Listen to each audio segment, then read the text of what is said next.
G Tamil தொலைக்காட்சி நேயர்களுக்கு அன்பான வணக்கங்கள். இன்றைய ஆன்மீக சிந்தனையில் திருவள்ளுவர் காட்டிய அற்புதமான வழிகளிலே அவருடைய வள்ளுவத்திற்கேற்ற ஒரு பொருளை நாம் காண இருக்கின்றோம். இது ரொம்ப முக்கியமான ஒரு குறள். மாறுபாடு இல்லாத உணவு மருந்துண்ணின் ஊறுபாடு இல்லை உயிர்க்கு.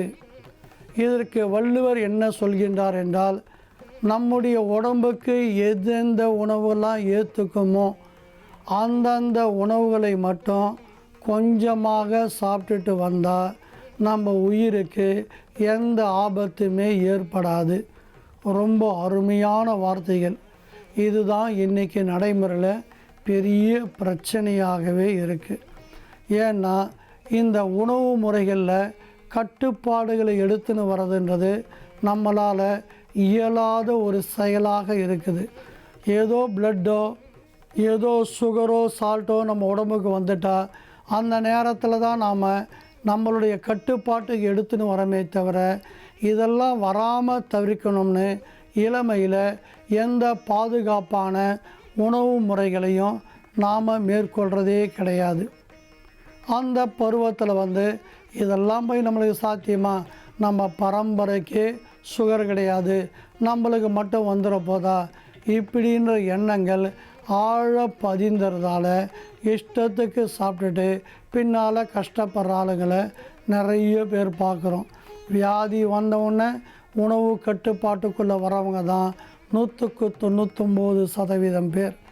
இந்த வியாதியே வரக்கூடாது அப்படின்னு மனதளவில் நினச்சி மற்றவங்க அந்த வியாதியால் எவ்வளவுக்கு எவ்வளவு கஷ்டப்படுறாங்கன்றத நாம் நம்முடைய அறிவால் அனுபவ ரீதியாக உணர்ந்து முன்னெச்சரிக்கையாக நடக்கிறவங்களுடைய எண்ணிக்கை ஒரே 1% தான். அந்த காலத்தெல்லாம் உணவு முறைகள்லாம் ரொம்ப சுருக்கமான உணவு முறைகள். நவதானியத்தை பேஸ் பண்ணியே வந்துடுச்சு. நவதானியங்கள்லாம் முதல்ல கோதுமை, நெல், அடுத்ததாக துவரை, பச்சை பயிறு, மூக்கு கடலை, மொச்சை, எள்ளு, கருப்பு பயிறு, அடுத்ததாக கொள்ளு. இந்த 9 நவதானியங்கள்னு சொல்லுவாங்க. இதில் தான் உணவு முறைகள்லாம் சமைப்பாங்க. அதாவது நெல்லை வச்சு அரிசியாக்கி அரிசி, கொள்ளு சாதம், எள்ளு சாதம், இப்படி தான் எல்லாருமே வாழ்க்கையில் நடைமுறையில் வாழ்ந்தாங்க.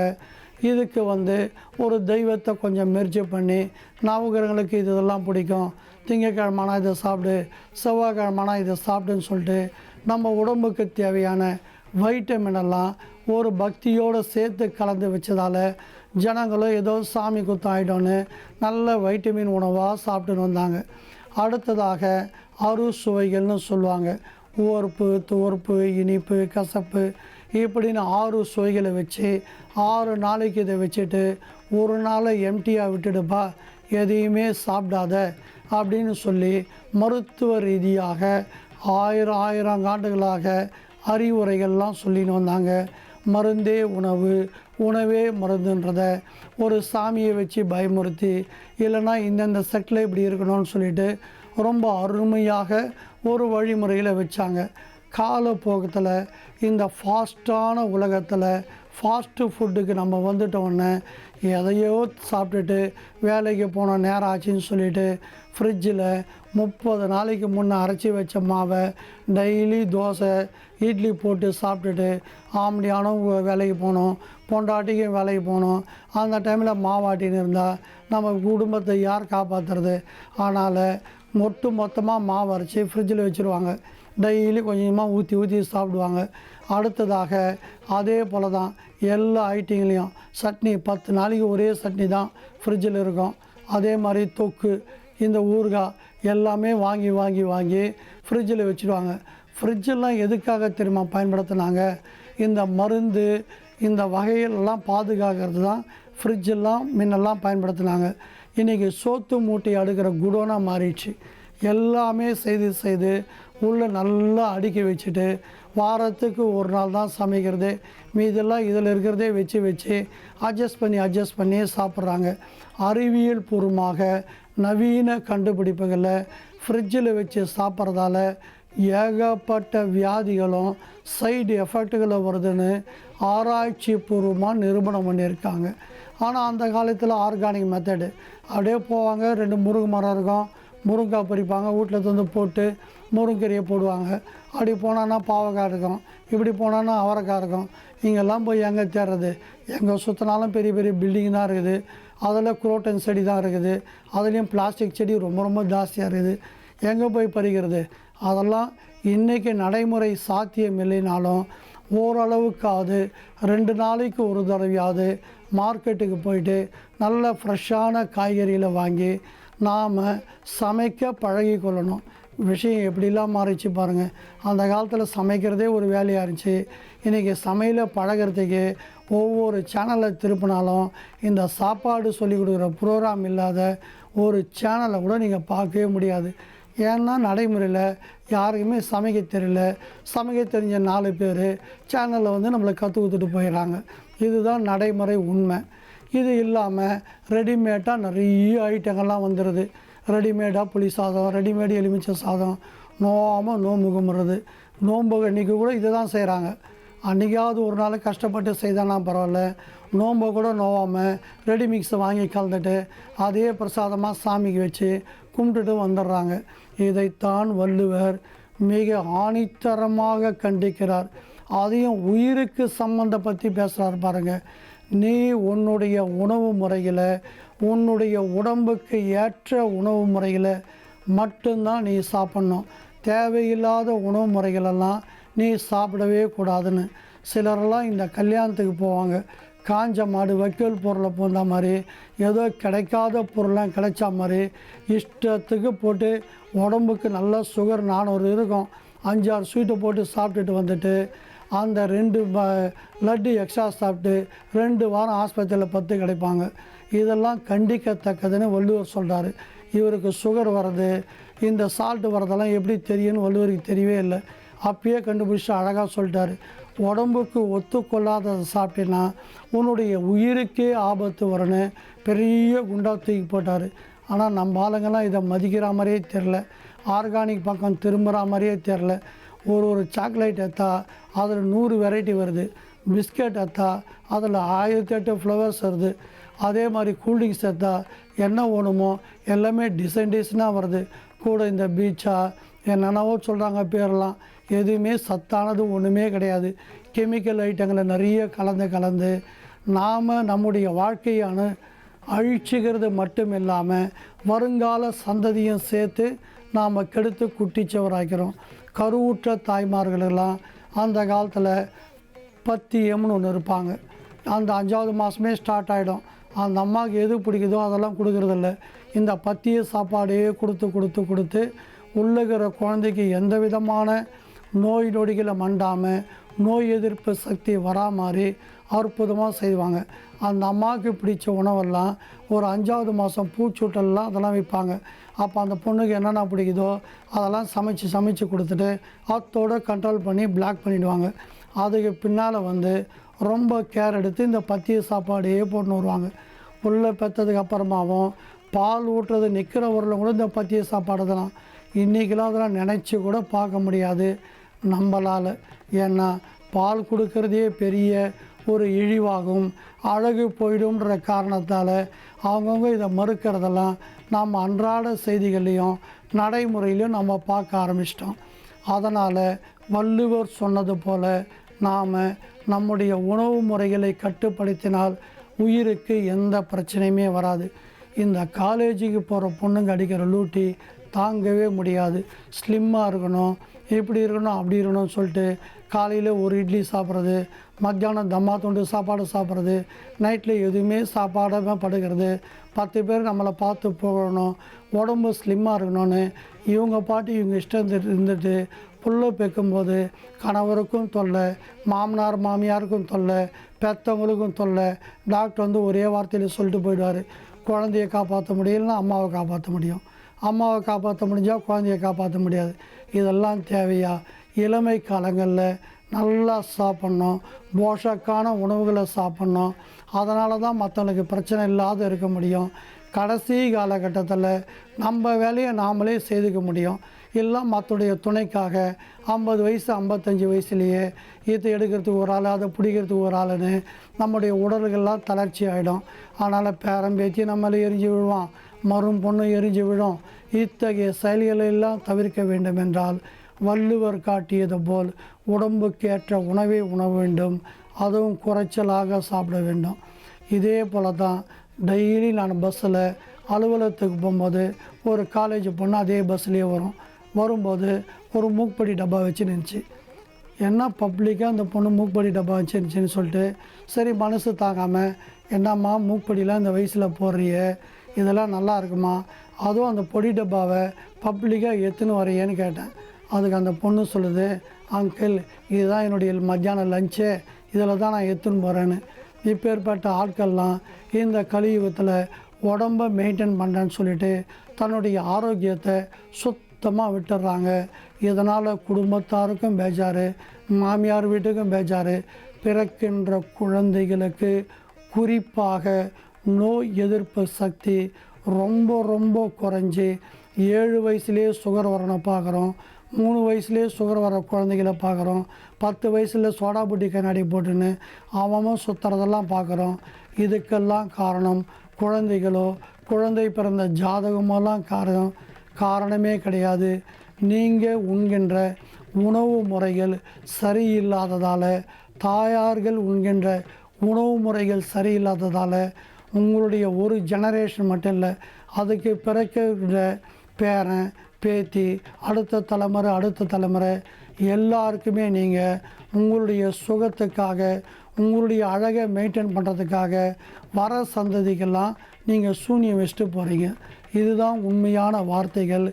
ஆகவே நீங்கள் இந்த குரலை நல்லா மதித்து, வள்ளுவர் ஏதோ மேம்போக்காலாம் எந்த விஷயத்தையுமே சொல்லிட்டு போல, வாழ்க்கைக்கு பிரயோஜனமுள்ள ஒவ்வொரு விஷயத்தையும் 2 அடியில் சம்மிட்டி அடியாக அடித்து சொல்லிட்டு போயிருக்காரு. ஆகவே குறிப்பாக நாங்கள் சொல்ல விரும்புகிறது, இந்த டீனேஜ் இருக்கிற பெண்களாகட்டும், கல்லூரியில் படிக்கிற பெண்களாகட்டும், அழகுக்கெல்லாம் முக்கியத்துவம் கொடுக்காம மற்றவங்க பாராட்டணும், கொள்ளணும், திரும்பி பார்க்கணும், கல்யாணங்களுக்கு மாப்பிள்ளெல்லாம் ஈ மொய்க்கிற மாதிரி வேணுன்ற எண்ணங்கள்லாம் விட்டுட்டு உடம்பு ஆரோக்கியமாக இருக்கணும், நம்மளுக்கு பிறக்கின்ற குழந்தைகள் ஆரோக்கியமாக இருக்கணும், அறிவாளியாக இருக்கணும், நோய் எதிர்ப்பு சக்தி உள்ளவங்களாக இருக்கணும். இப்படின்ற ஒரு எண்ணத்தோடு நாம் நல்ல உணவு முறைகளை மேற்கொள்வோமாக. நோயற்ற வாழ்வுடன் நீண்ட காலம் வாழ்வோமாக. நன்றி, வணக்கம். ஆற்காடு ஜோதிடர் டாக்டர் ஆசேனா சோமசேகரன்.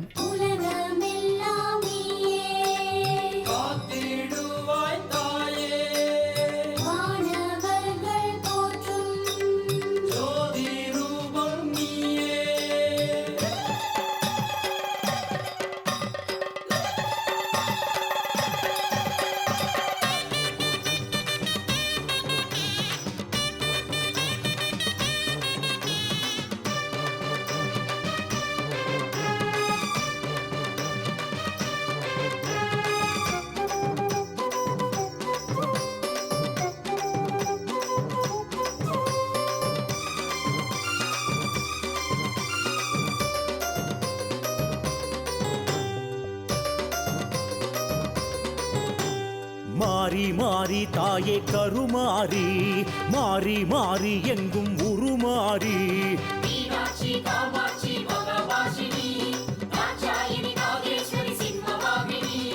மாறி மாறி தாயே கருமாறி, மாறி மாறி எங்கும் உருமாறி, உலகெல்லாம் தாயே வளமாய் வருவாய் வருவாய், வினையெல்லாம் தாயே விரைவாய் களைவாய் களைவாய், வேர்க்காட்டில் வாழும் சிவனாரின் தேவி, அகிலாண்ட கோடி பிரம்மாண்ட மாறி, உமையாளின் நாமம் உலகோதும் வேதம், புவியாளும் தேவி பூலோகமாரி.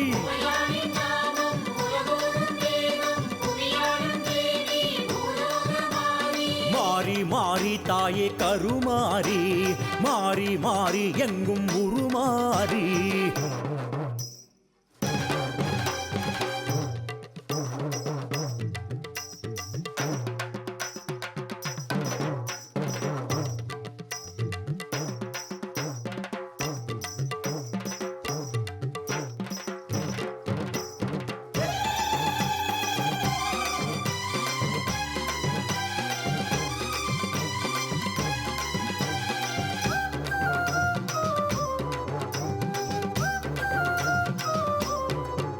வரம் வேண்டி வேக்காட்டில் பாதம் வைத்தால் கருமாறி உன் வீட்டில் பாதம் வைப்பாள்.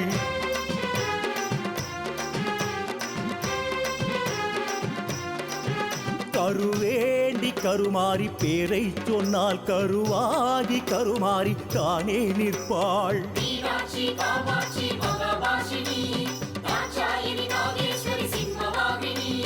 வேதவல்லி வெற்றிலையின் தீர்த்தம் கொண்டு தீராத நோயெல்லாம் தீர்ப்பேன் என்றாள்.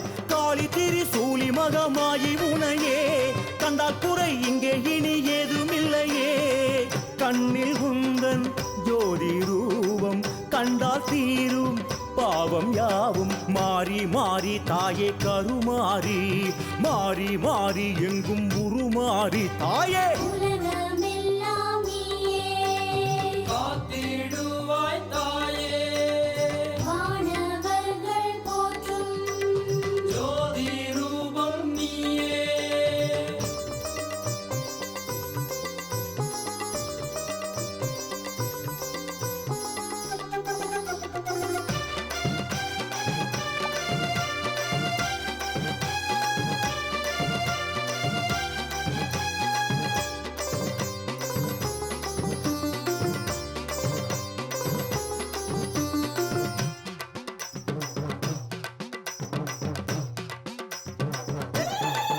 மகமாயி மஞ்சள பூசிக்கிட்டா மணவாழ்வு மங்களம் கூடுமம்மா.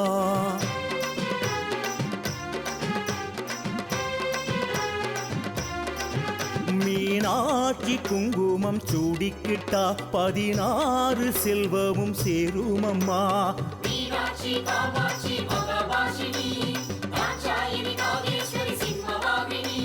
வெப்பிலையால் ஆடை கட்டி ஆடி வந்தா வேர்க்காட்டாள் வேதனைய தீர்த்திடுவா. அச்சு வெல்லம் பச்சரிசி பக்குவமாய் பட்டுடுத்தி மாவிளக்கு ஏந்தி வந்தோமே. மாசி வந்தா மாரியாத்தா காப்பு கட்டி காவல் காப்பா. மாறி மாறி தாயே கருமாறி மாறி மாறி எங்கும் உருமாறி தாயே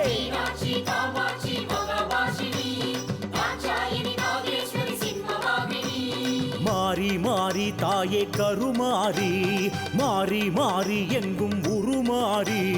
உலகெல்லாம் தாயே வலமாய் வருவாய் வருவாய் வினையெல்லாம் தாயே விரைவாய் களைவாய் களைவாய். வேர்க்காட்டில் வாழும் சிவனாரின் தேவி அகிலாண்ட கோடி பிரம்மாண்ட மாறி. உமையாளின் நாமம் உலகோதும் வேதம் புவியாளும் தேவி பூலோகமாரி.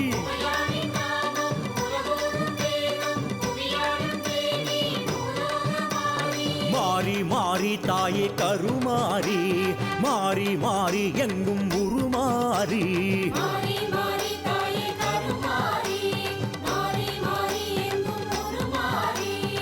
வெற்றிகளை தந்திடுவாய் கருமாரி அம்மா.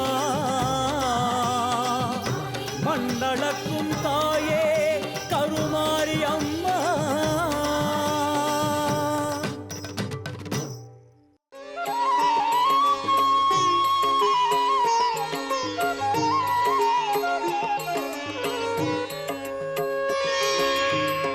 எனும் பொருளே வேல் முருகா உயிரின் உயிரே வேல் முருகா. ஓம் குருநாதா வேல் முருகா உணர்வே ஒளியே வேல் முருகா. வேல் முருகா வடிவேல் முருகா வேல் வேல் முருகா வேல் முருகா வேல் முருகா திருமால் முருகா விண்ணோர் அரசே வேல் முருகா. கன்னித்தமிழே வேல் முருகா காற்றிடை ஒளியே வேல் முருகா. அன்பின் பொழிவே வேல் முருகா அகில சுழலே வேல் முருகா. வேல் முருகா வடிவேல் முருகா வேல் வேல் முருகா வேல் முருகா வேல் முருகா திருமால் முருகா விண்ணோர் அரசே வேல் முருகா.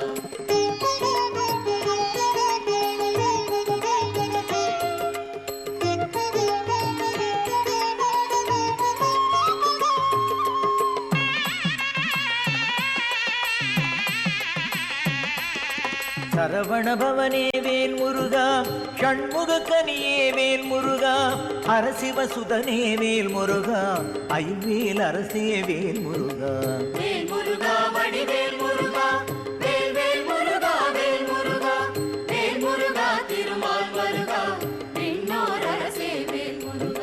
பன்னிரு கரனே வேல் முருகா பச்சை மயிலோய் வேல் முருகா தென்னவனே சுடர்வேல் முருகா திருப்போர் இறையே வேல் முருகா வேல் முருகா வடிவேல் முருகா வேல் வேல் முருகா வேல் முருகா வேல் முருகா திருமால் மருகா விண்ணோர் அரசே வேல் முருகா